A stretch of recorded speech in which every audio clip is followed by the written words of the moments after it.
akhirnya gua ngerasa, oh gue jadi kameramen nih akhirnya. Wah, lu merasa di situ lu jadi kameramen gitu ya? Kameramen. Oh. Gua pikir gampang gitu kan. Iya. Karena gue udah sering ngeliatin gambar orang tinggal nyontoh gitu.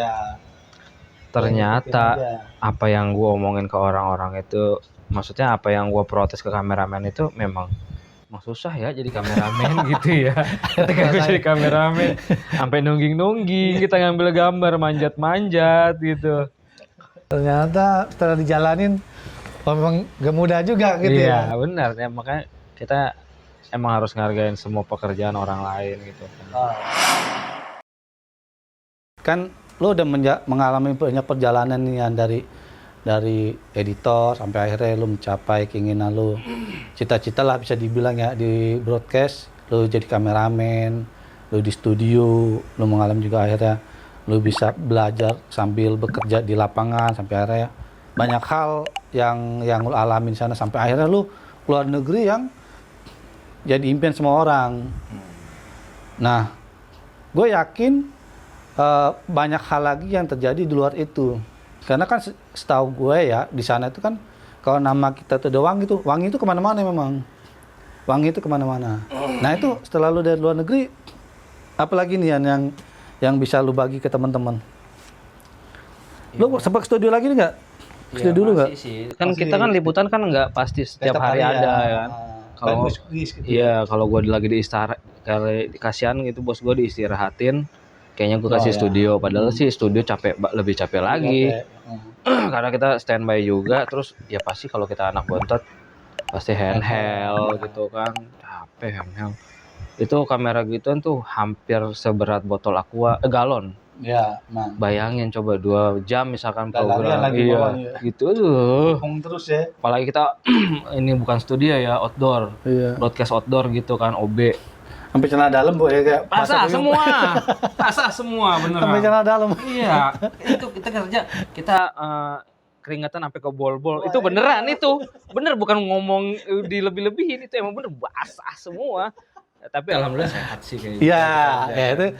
Kadang-kadang gue gitu kalau lagi badan capek atau sakit-sakit dikit ya gitu ya. Gue inhale kadang-kadang kan, karena abis itu tuh keluar keringat jadi sehat sih emang. Gitu. Ya paling pegel-pegel dikit lah.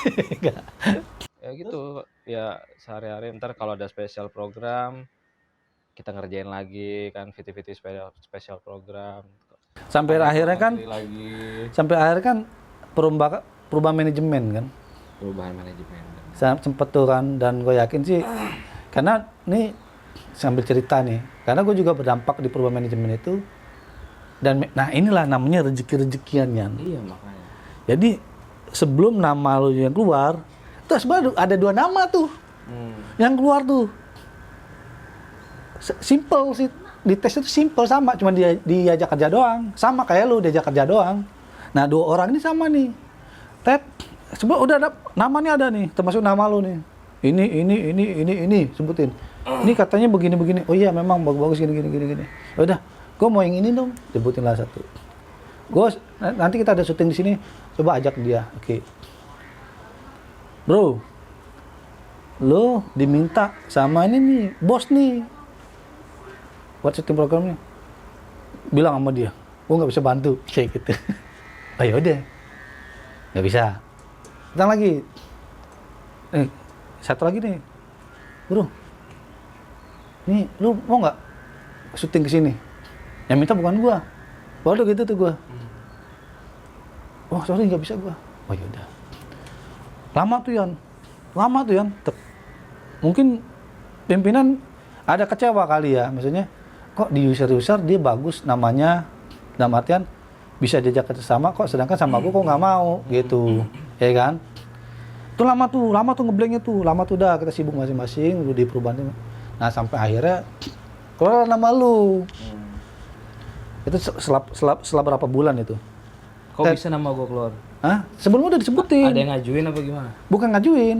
Jadi memang, maka tadi gue bilang kalau namanya kerja kita, walaupun kita kayak gimana kerjanya, nama kita kan wangi. Tapi gue nggak tahu tuh sebenarnya gue lagi dites. Ya, gue kerja aja. Ya itu makanya balik lagi rezeki kan. Karena nama tuh udah ada. banyak lah ya, kita udah tahu lah siapa pentol-pentolan yang biasa di request by user, kita udah tahu kan. Tapi dikeluarin satu-satu tuh waktu itu gue. Tapi gue udah sebutin ini. Bener kata, oh iya, yaudah, cuma gitu doang gue dapat infonya. Terus Ted, gue panggil lagi, ajak dia syuting di sini. Tanpa gue tahu mau ngapain. Oh yaudah, lu mau nggak? Ya gue tawarin dong ya kan. Walaupun yang punya wewenang supervisornya, tapi yang minta nih lebih dari atasnya gitu kan. Dia nolak, yang dua nolak. Udah tuh, lama tuh kita tuh nggak jalan masing-masing lah saat itu. Ya sibuk sama tim ini kan, yang dibikin sama dia, sama tim gue tuh. Nah sampai akhirnya ada momentum mungkin saat itu. Kan waktu itu mau HUT, salah. Memang HUT itu tuh jadi momentum buat kita nongolin orang, kita bergening sama atasan. Memang jadi momentum sebenarnya. Teman-teman sama Mike kalau dari produksi itu mau naik jadi apa itu momentumnya ditaruhnya di HUT tuh. Momentum tongol-tongolinya karena semua jajaran menonton dan melihat gitu kan. Padahal gue nggak pernah megang HUT loh, studionya ya, sistemnya ya. Ya, itu kalau di kita tuh ada cara sendiri sih. Sama kayak waktu dulu tuh cara sendiri sebenarnya. Ya pertama gue ngerti, gue bukan orang sistem. Gue sistem cuma kalau backup doang gitu kan. Kedua, HUT itu orang ya maaf aja orang pada pengen manggung semua di situ. Jadi berebutan. Ya gue udah aja sih gitu kan. Nah itulah namanya tadi rezeki Yan. Padahal lu cuma nyutingin orang meeting doang.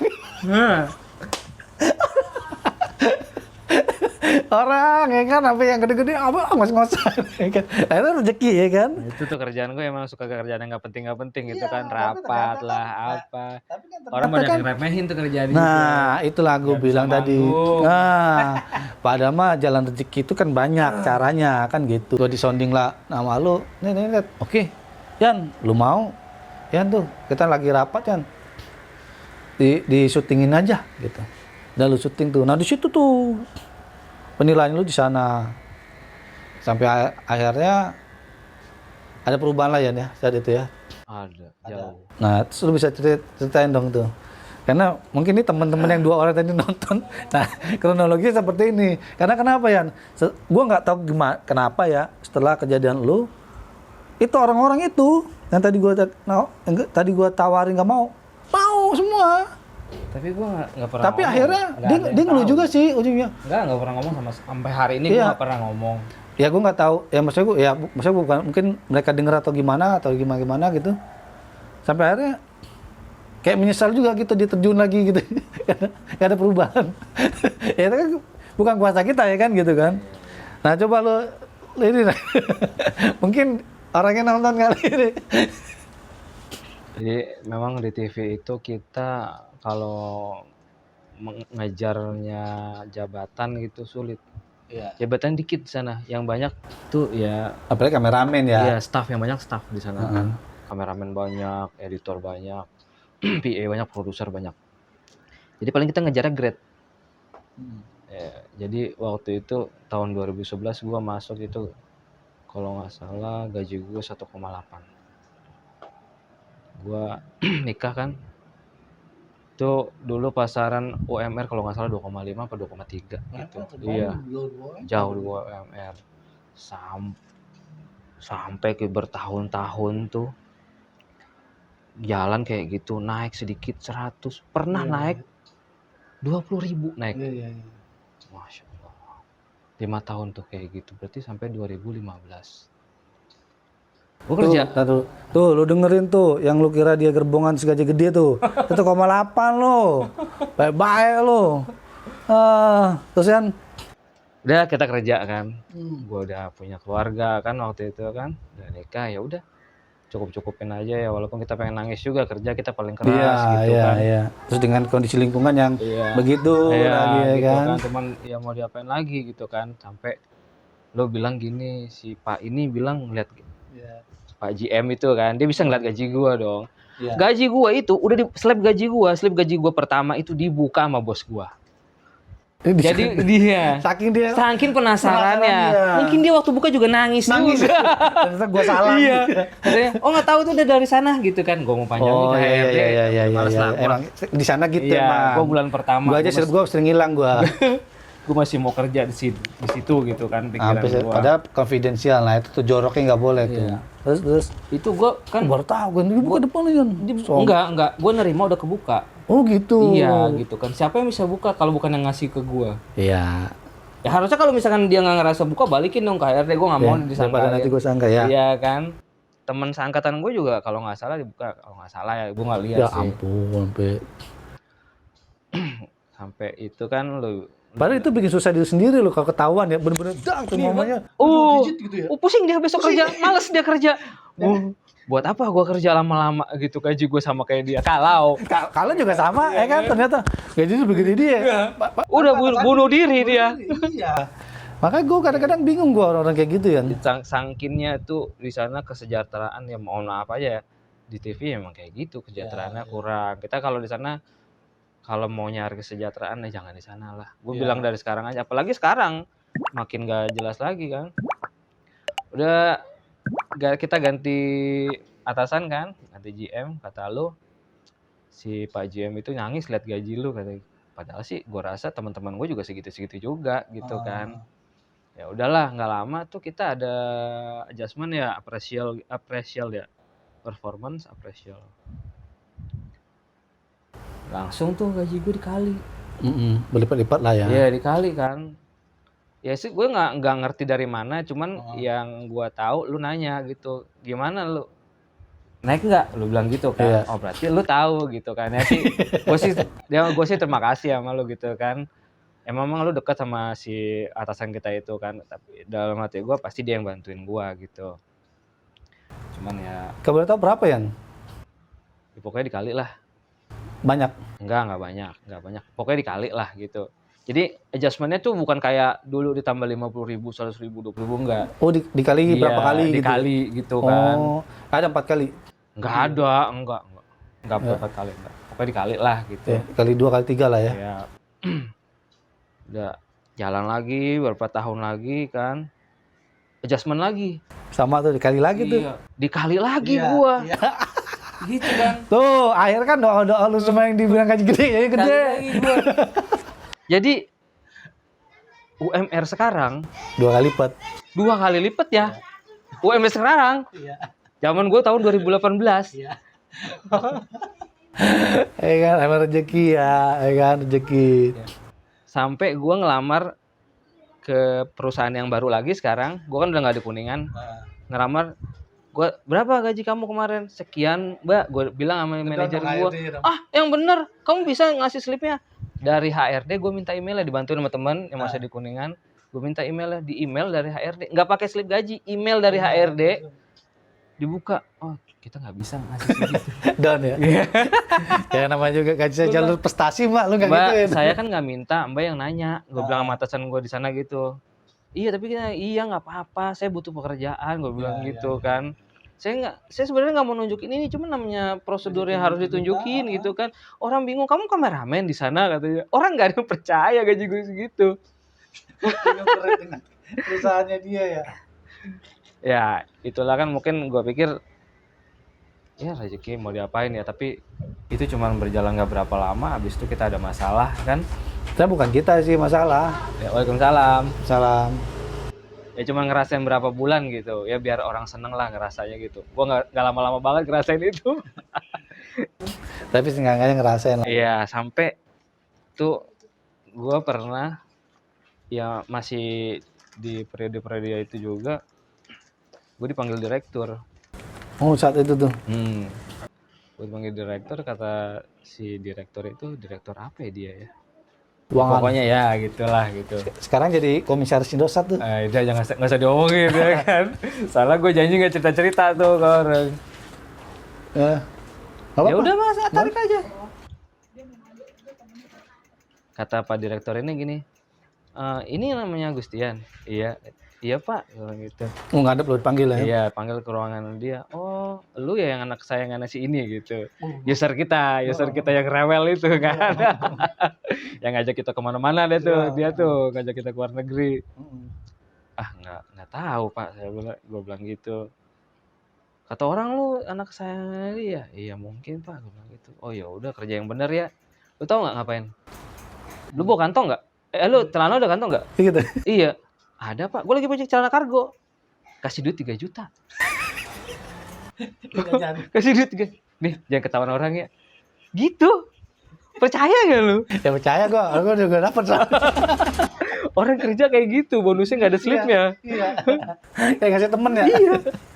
Ya itu masa itu duit bertebaran dah. Menurut gue gitu ya. Gue sih nggak pernah ngejar-ngejar ke situ ya. Cuman Ya rezekinya mau ya, gimana? gue kerja aja gitu kan. Iya. Sampai terakhir keluar negeri itu, kalau nggak salah itu ya, itu gue ke India kan. Yang hut Antv di India itu kan, gue sebulan 3 kali kalau nggak sebulan sekali gue kalau nggak salah ke India. Sama lu pertama sekali, abis itu gue masih jalan lagi 2 kali. Yang survei atau yang mana? Yang bikin VT. Yang sama Haikal? Sama gue itu. Pokoknya gue ada yang nggak sama lu. Pokoknya gue 3 kali. Oh berarti lu yang nggak sama gue tuh lu sama promo kali. Karena pertama nih kita bikin VT dua sama Haikal. Nah habis itu promo jalan ke sana sama Yasin. Pak Yasin. Iya itu gue nggak ikut tuh. Itu promo. Sama yang hutnya hari hanya. Nah, udah kayak India bolak-balik lo ya. Sebulan sekali ke luar negeri. Udah kayak eksekutif gue. Sebulan sekali. Karena penting ya. Iya. Nah itu gue dengar sendiri. Ntar tanya aja sama orang. Jadi user kita tuh, si IP kita kan bawa gue lagi kan, campersnya gue lagi. Mungkin orang saking udah keselnya orang gue sebulan sekali keluar negeri. Orang aja ada senior kita yang belum pernah keluar negeri gitu. Kata supervisor gue, kenapa harus Tian? Emang kenapa kalau gue ngajak Tian? Kata si IP kita gitu. Dibalas lagi sama dia. Iya kayak gitu. Ya itu lah gontok-gontokan di TV kayak gitu kan. Ya dunianya dunia lapangan. Karena gini yang nggak bisa nyalain juga si user karena dia nyaman kerja sama kita, baik dari skill dan soft skill kita kan. Nah itu juga. Jadi kalau gue jadi user pun mungkin gue akan seperti dia juga. Gue nggak akan berani ngambil risiko dengan gue syuting dengan orang yang gue tidak kenal, tidak tahu dan gue juga nggak tahu hasil kerjanya. Iya sih. Pertama kan? Kalau pertama sih memang hasil kerja sih. Karena bisa dipercaya atau tidak, bisa dipertanggungjawabkan atau tidak kerjaannya. Karena kenapa? Itu kan mengeluarkan biaya cukup besar. Nah, pertanggungjawaban ke kantor pun juga besar. Jadi ya memang nggak bisa sembarangan sebenarnya. Itulah yang orang-orang pada nggak ngerti kan, kok dia lagi gitu. Sedangkan lu aja nggak bisa buktiin di dalam negeri gitu. Sebenarnya gampang. Bisa. Iya. Kalau mau kayak gitu, kalau pengen mau seperti itu ya asah skill terus gitu. Jadi nanti juga akan ketahuan kok dari skill, karena kan kameramen kelihatan kerjanya. Kameramen kerjanya kan nggak pakai bacot ya, hasil gambar. Nah jadi dari hasil gambar itulah presentasi kerja kita gitu. Orang mau atau tidak ngajak kita kan berdasarkan itu gitu. Padahal secara personal kita juga sebenarnya sih nggak baik-baik banget sama dia gitu. Iya, kita juga ada argumennya juga gitu kan. Gua di Belanda mau ditinggal, lagi ngapain gua? Stock shot. Gue lagi stock shot buat kerjaannya dia, gue mau ditinggal. Lu ribut sama dia kan akhirnya. Dalam mobil kan. Gue mau ditinggal. Tapi kagak dikasih makan sama dia. Ya lu balik cepetan, lu mau ditinggal. Lah, gue lagi ngerjain kerjaannya dia. Orang nih pas kali nih, apaan tuh sama si itu, stock shotnya dikit banget. Lah sekarang gue stock shot mau ditinggal. Aneh itu orang satu. Makanya kalau orang bilang gue itu deket sama dia secara personal, itu salah banget. Iya. Orang ngeliatnya kayak gitu. Orang ngeliatnya kayak gitu. Nggak tahu kalau ini. Nggak tahu kita ributnya di lapangan kayak gimana sama dia. Sampai dia ngomel-ngomel orang-orang pada foto-foto, tapi ngomel sampai dia foto. Pada foto-foto, tapi dia foto-foto gitu. Kemudian orang stres nih. Lu ngomongin orang moto tapi lu sambil foto. Itulah, kalau di lapangan orang nggak ada yang tahu. Kita cerita juga orang nggak bakal percaya. Percaya. Tapi nggak apa-apa, nggak dia dengerin. Nah jadi intinya adalah kita bisa mencapai cita-cita kita kalau sumpahnya kita memang fokus pada apa yang kita inginkan kan ya. Dan banyak hal juga yang di luar jangkauan kita akhirnya kejangkau juga kan. Siapa yang ngira kan kita bisa keluar negeri, kita bisa kemana-mana, bisa dibilang gitu kan. Dan gue juga yakin perjalanan lu kemarin juga tidak lu rencanakan. Nggak pernah kepikir juga ke sana kan gitu. Nah intinya gitu teman-teman yang nonton video channel di Teddy Project ini. Jadi kita bisa kok meraih apa yang kita inginkan asal kita fokus saja gitu. Gimana Yan? Ada ini jangan masukan? Nggak ada sih ya. Gue sih pengennya kayak ngobrolan tentang broadcast ini lebih banyak lagi ya. Soalnya udah sekarang dunia video ini sudah semakin liar gitu. Sampai fee-nya kameramen aja sama fee-nya tukang bangunan. Iya, itu serius banyak banget di inbox gue itu. Karena orang yang nggak ngerasa berjuang gitu, nggak tiba-tiba bisa beli kamera, bisa ngerekam kamera, bilang dia ngaku sebagai kameramen. DOP kayak gitu. Iya, dengan mudah banget ya sekarang ya, mudah banget. Pengen obrolan tentang teknis kayak gini, lebih ke teknis gitu, banyakin. Cuma sekarang kita orang nggak ada yang mau dengerin sih ya obrolan teknis gini di YouTube banyak kata orang kayak gitu. Ya susah sih. Karena kalau di YouTube memang banyak teman bukan orang ahlinya masalahnya. Ya semua orang bisa bicara. Semua orang bisa bicara. Karena gue juga sering lihat kok ini. Karena kalau zaman kita dulu kan orang ngomong masalah kamera memang di OP film gitu. Orang-orang yang memang orang-orang expert di bidangnya gitu kan. Nah kalau sekarang tuh sudah kita nggak tahu tuh yang ngomong itu siapa gitu. Darwis Triadi aja kayaknya nggak pernah. Tapi bagus juga tuh Yan buat masukan Yan. Mungkin nanti kita akan ngobrol-ngobrol lagi lebih ke teknis dan lain-lainnya. Ya mungkin ada pengalaman juga bisa dibagi ya kan, khususnya di bidang broadcast ya kan. Oke teman-teman ya. Sampai jumpa. Assalamualaikum.